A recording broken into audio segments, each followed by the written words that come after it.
आज हम taxonomical aids के बारे में डिस्कस करेंगे। आज का हमारा जो टॉपिक है वो है taxonomical aids.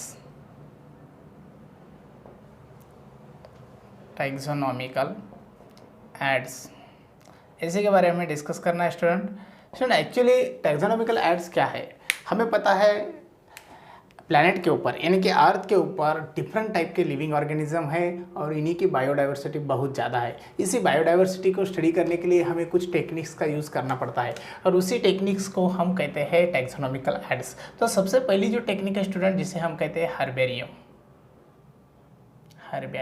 Student actually herbarium क्या है? हर्बेरियम एक वर्ड है स्टूडेंट जिसे कॉइन किया था एक साइंटिस्ट ने जिनका नाम था पीटॉन डी टाउनपोर्ट।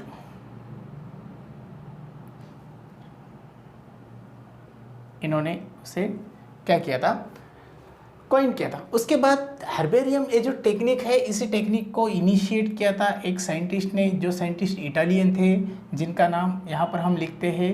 उन्हीं साइंटिस्ट को हम ल्यूका गिनी इन्हीं नाम से जानते हैं स्टूडेंट। तो हर्बेरियम के बारे में इसी तरह से कुछ हिस्टोरिकल बैकग्राउंड है। उसके बाद हर्बेरियम स्टूडेंट एक्चुअली क्या है?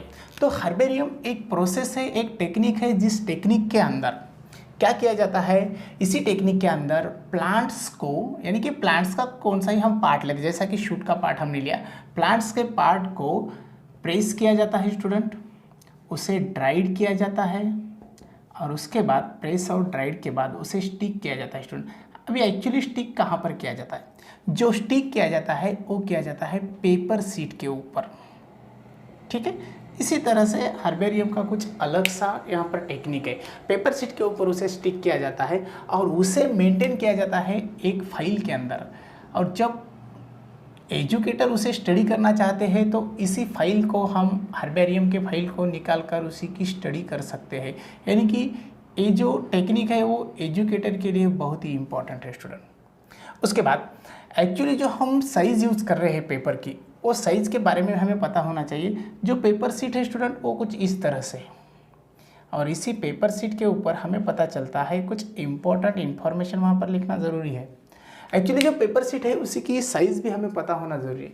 जो साइज़ दी वाली है वो साइज़ है 29 सेंटीमीटर और यहाँ पर दी वाली है 45 सेंटीमीटर, ठीक है। 29 एंड 45 सेंटीमीटर ये जो साइज़ है ये आइडियल साइज़ है स्टूडेंट। ये साइज़ हम इंडिया में यूज़ करते हैं। उसके बाद हमें जो कुछ भी यहाँ पर स्पेसिमन लेना है, जो प्लांट लेना है, उसी की इन्फॉर्मेशन हम राइट कॉर्नर में लिखते हैं। यहाँ पर उसी की इन्फॉर्मेशन रहेगी। इन्फॉर्मेशन के दौर पर हम बहुत सारी इन्फॉर्मेशन लिख सकते हैं, उसी के बारे में हम डिटेल एक्सप्लेनेशन दे सकते हैं और उसके बारे में हम डिस्कस करेंगे। अभी यहाँ पर जो प्लांट हमने लिया है वो प्लांट का शूट है, वो कुछ इस तरह से हमने उसे मेंटेन किया है, उसे प्रेस किया है और उसे ड्राई होने के बाद स्टिक भी किया है स्टूडेंट पेज के ऊपर। तो ये कुछ हो गया हमारा प्लांट, ठीक है। तो चलो अभी देखो स्टूडेंट, इसी प्लांट के बारे में एजुकेटर को इन्फॉर्मेशन प्रोवाइड करना बहुत ज़रूरी है और जो इन्फॉर्मेशन हम प्रोवाइड कर रहे हैं वो इन्फॉर्मेशन तो हमें इस बॉक्स के अंदर लिखना पड़ेगी। जो बॉक्स हमने राइट साइड कॉर्नर को किया है उसी बॉक्स को हम इन्फॉर्मेशन बॉक्स भी कहते हैं और इसी इन्फॉर्मेशन बॉक्स के अंदर हम कुछ डिटेल इन्फॉर्मेशन देते हैं स्टूडेंट। अभी डिटेल इन्फॉर्मेशन क्या दे सकते हैं, जैसे कि हम यहाँ पर लिख सकते हैं साइंटिफिक नेम, ठीक है स्टूडेंट। उसके बाद हम क्या लिख सकते हैं, लोकल नेम भी लिख सकते हैं स्टूडेंट, लोकल नेम। उसके बाद हमें लिखना पड़ेगा इसी स्पेसिमन को किसने कलेक्ट किया, उसी का नाम, यानी कि हम कलेक्टर्स का नेम लिख सकते हैं, कलेक्टर्स नेम। उसके बाद स्टूडेंट लोकेशन लिखना बहुत ज़रूरी है। एक्चुअली कहाँ से हमने उसे कलेक्ट किया, लोकेशन भी लिखना ज़रूरी है। और फाइनली हम डेट लिखते हैं स्टूडेंट। तो इसी तरह से कुछ इन्फॉर्मेशन हमें इस बॉक्स के अंदर लिखना पड़ेगी, ठीक है। उसके बाद ज़्यादातर हमें डेट भी लिखना पड़ेगी, लोकेशन के बाद हम डेट भी लिखते हैं। तो इसी तरह से कुछ इन्फॉर्मेशन हम वहाँ पर देते हैं। अभी चलो स्टूडेंट, ये हो गया हर्बेरियम के बारे में। हर्बेरियम टेक्निक एजुकेटर्स यानी जो स्टडी कर रहे हैं, जो स्टूडेंट है, पीएचडी स्कॉलर स्टूडेंट्स है, उन्हीं के लिए बहुत इंपॉर्टेंट रहती है। इससे हम हर्बेरियम कैटलॉग भी कहते हैं स्टूडेंट। उसके बाद हम थोड़ा आगे बढ़ते हैं, हमें नेक्स्ट टैक्सोनॉमिकल ऐड के बारे में डिस्कस करना है। जो नेक्स्ट टैक्सोनॉमिकल ऐड है स्टूडेंट उसे हम कहते हैं म्यूजियम। एक्चुअली स्टूडेंट यहाँ पर हमने जो प्लांट लिया है, जो शूट लिया है, वो ड्राइड है, प्रेस्ड है, यानी कि यहाँ पर नेचुरल कंडीशन नहीं है। उसी तरह से म्यूज़ियम के अंदर भी नेचुरल कंडीशन नहीं होती है। सेकंड जो हमारा यहाँ पर इम्पॉर्टेंट एड्स है उसे हम म्यूज़ियम कहते हैं। म्यूज़ियम एक्चुअली क्या है, तो एक प्लेस है स्टूडेंट, जिस प्लेस के अंदर हम एनिमल्स को, इंसेक्ट को और उसके बाद कुछ प्लांट्स जो है उन्हीं को भी यहाँ पर प्रिजर्व कर सकते हैं। अभी प्रिजर्व का मीनिंग आपके समझ में आ चुका होगा। प्रिजर्व करते स्टूडेंट, प्रिजर्व करना यानी कि उन्हें स्टोर करना, लेकिन स्टोर करते समय हमें पता चलता है इन्हीं के अंदर कुछ बायोकेमिकल चेंजेस होकर इन्हीं की बॉडी खराब नहीं होना चाहिए, इन्हीं की बॉडी अच्छी तरह से मेंटेन रहना चाहिए। तो उसी के लिए हमें क्या करना पड़ता है स्टूडेंट, एक अल्कोहलिक लिक्विड यानी कि फॉर्माल्डिहाइड लिक्विड यूज़ करना पड़ता है। फिर हम यहाँ पर क्या कर सकते हैं, फॉर्माल्डिहाइड यूज़ कर सकते हैं। और जो फॉर्माल्डिहाइड हम यूज़ कर रहे हैं उन्हीं का प्रोपोर्शन हम लेते हैं स्टूडेंट 10 to 40%। ये फॉर्माल्डिहाइड, ये एग्जाम में पूछे वाला है। उसके बाद स्टूडेंट जो म्यूज़ियम है, उसी म्यूज़ियम के अंदर हमें क्या करना पड़ेगा, जो लार्ज एनिमल है उन्हीं को भी स्टोर किया जाता है स्टूडेंट और उन्हीं को भी प्रिजर्व किया जाता है। लेकिन लार्ज एनिमल को हम क्या कर सकते हैं, ग्लास बॉक्स के अंदर प्रिजर्व कर सकते हैं। ग्लास बॉक्स के अंदर उन्हें एयर टाइट कंडीशन में रख सकते हैं। जो स्मॉलेस्ट यानी कि जो माइन्यूट इंसेक्ट वगैरह है, जो इंसेक्ट साइज में छोटे हैं, उन्हें हम पिनिंग भी कर सकते हैं स्टूडेंट। एक्चुअली पिनिंग क्या है, पिनिंग यानी कि उसे हम स्टफ कहते हैं। वो एनिमल के लिए भी यूज़ कर सकते हैं हम स्टफ, तो इसी तरह से स्टफ वहाँ पर किया जाता है। उसके बाद स्टूडेंट हम और म्यूज़ियम के बारे में क्या बता सकते हैं, म्यूज़ियम को हम एक डायग्राम के थ्रू समझ सकते हैं। जैसा कि हमें पता है यहाँ पर एक ग्लास जार है स्टूडेंट, और इसी ग्लास जार के अंदर हमने क्या किया है, एक इंसेक्ट लिया है। जैसा कि हम यहाँ पर इंसेक्ट की डायग्राम निकालते हैं, इसी तरह से एक इंसेक्ट लिया है। जैसा मैं बटरफ्लाई के बारे में यहाँ पर डायग्राम ड्रॉ करता हूँ, इसी तरह से स्टूडेंट एक इंसेक्ट हमने यहाँ लिया है। इंसेक्ट जो लिया उसे हमने पिनिंग की स्टूडेंट, पिनिंग की यानी कि ग्लास जार में उसे हमने रखा है। और ग्लास जार में हम इसे जब रखते हैं स्टूडेंट, तो इसी के कॉर्नर में हम कुछ इन्फॉर्मेशन देते हैं। और जो इन्फॉर्मेशन यहाँ पर रहेगी, जैसा कि हम हर्बेरियम के बारे में भी सोच रहे थे, जो इन्फॉर्मेशन थी उसी तरह से इन्फॉर्मेशन हमें यहाँ पर लेना पड़ेगी। और जो इन्फॉर्मेशन है इसमें ज़्यादातर हम इसी का क्लासिफिकेशन लिखते हैं स्टूडेंट।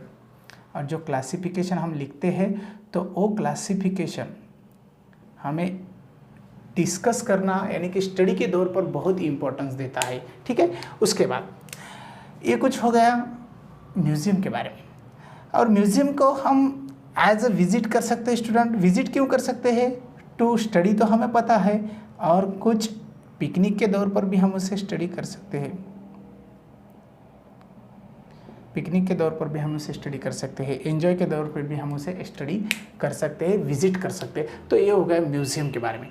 थोड़ा आगे बढ़ते हैं स्टूडेंट। अभी यहाँ पर हमने जो दोनों एड्स देखे हैं, दोनों एड्स के अंदर हम स्पेसिमन यूज़ कर रहे हैं। स्पेसिमन किसे कहा जाता है, जो नॉन लिविंग पोजिशन में दिखाई दे रहा है स्टूडेंट। कौन से पोजिशन में दिखाई दे रही है, नॉन लिविंग, तो उसे हम क्या कहेंगे, उसे हम स्पेसिमन कहेंगे। लेकिन अब हम जो दो इम्पोर्टेंट एड्स देख रहे हैं, वो एड्स के बारे में हम जब डिस्कस करेंगे तो हम स्पेसिमन नहीं कहेंगे, हम कहेंगे लिविंग्स।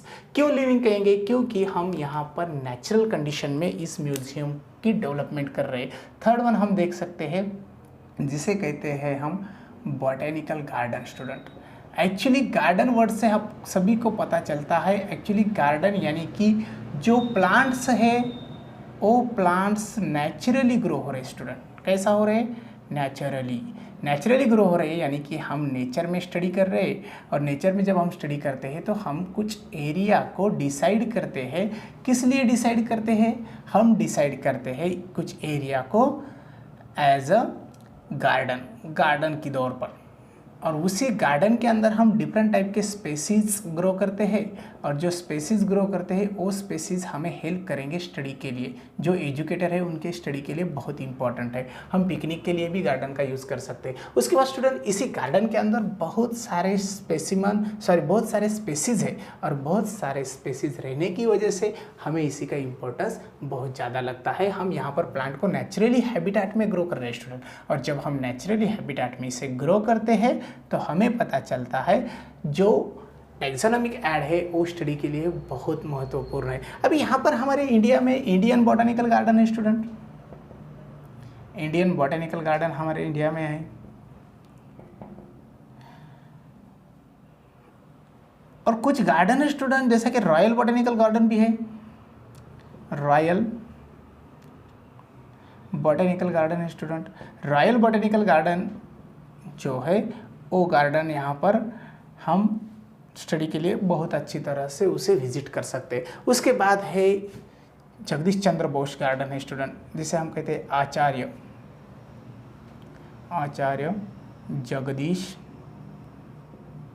चंद्र बोस।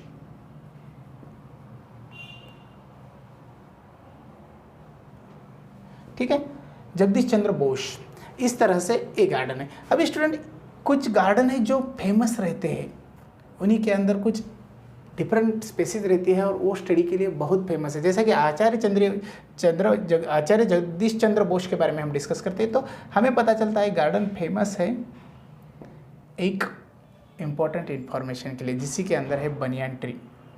क्या है स्टूडेंट? Banyan tree. और ये जो बनियान ट्री है, ये बनियान ट्री 250 ईयर्स ओल्ड की है स्टूडेंट। कितना? 250 ईयर्स ओल्ड। इसी प्लांट का और एक खासियत है जिसी को 2800 प्रॉप रूट्स है, उसी के लिए ये बहुत इंपॉर्टेंट और महत्वपूर्ण है। चलो स्टूडेंट, ये हो गया कुछ बॉटेनिकल गार्डन के बारे में। अब हम नेक्स्ट देखते हैं जिसे हम कहते हैं जूलॉजिकल पार्क। क्या कहते हैं स्टूडेंट? Zoological park. हम जूलॉजिकल पार्क के बारे में डिस्कस करते हैं, that is the fourth one, zoological park, जिसे हम बायोलॉजिकल पार्क्स भी कहते हैं। स्टूडेंट, जूलॉजिकल पार्क्स यानी बायोलॉजिकल पार्क्स, इन्हीं के अंदर हम लिविंग ऑर्गेनिज्म के बारे में ज़्यादातर डिस्कस करेंगे। हमें पता है जूलॉजिकल पार्क यानी कि जैसा बॉटेनिकल गार्डन है उसी तरह से एक प्लेस है स्टूडेंट, और इसी प्लेस के अंदर टोटल लिविंग ऑर्गेनिज्म को रखा जाता है। और जो लिविंग ऑर्गेनिज्म रहते हैं वो नेचुरली ग्रो होते हैं। कैसे होते हैं? Naturally grow. नेचुरली ग्रो होने की वजह से हमें पता चलता है ये नेचर के अंदर प्रेजेंट रहने वाला एक गार्डन है, और जिसी को हम स्टडी के दौर पर यूज़ कर सकते हैं। यहाँ पर ज़्यादातर इसी का यूज़ होता है एजुकेटर को, और एजुकेटर इसे विजिट करके स्टडी कर सकते हैं। स्टडी के वास्ते हम इसी गार्डन को यूज़ करते हैं, इसी पार्क को यूज़ करते हैं। स्टूडेंट, जूलॉजिकल पार्क के अंदर जो एनिमल्स है वो एनिमल्स एज नेचुरली रह सकते हैं, और जब ये एज नेचुरली रहेंगे तो उसे हम क्या कहेंगे? Regular habitat. रेगुलर हैबिटेट से वो रह सकते हैं। तो इसी तरह से जूलॉजिकल पार्क हमारे इंडिया के दौर पर हम बता सकते हैं, हमारे इंडिया में टाइगर के लिए, कुछ एलिफेंट के लिए और डिफरेंट एनिमल, जैसा कि हम कुछ एक्वाटिक एनिमल्स के लिए भी इसी का स्टडी कर सकते हैं। उसके बाद हम इंदौर के अंदर भी गार्डन के बारे में देख सकते हैं, इस जूलॉजिकल पार्क के अंदर स्टडी कर सकते हैं और जूलॉजिकल पार्क के बारे में सोच सकते हैं इंदौर। उसके बाद में औरंगाबाद भी है इसी तरह से। तो इसी तरह से कुछ इंपॉर्टेंट इन्फॉर्मेशन यहाँ पर हो चुके हैं स्टूडेंट, इसे कहते हैं हम टैक्सोनॉमिकल एड्स।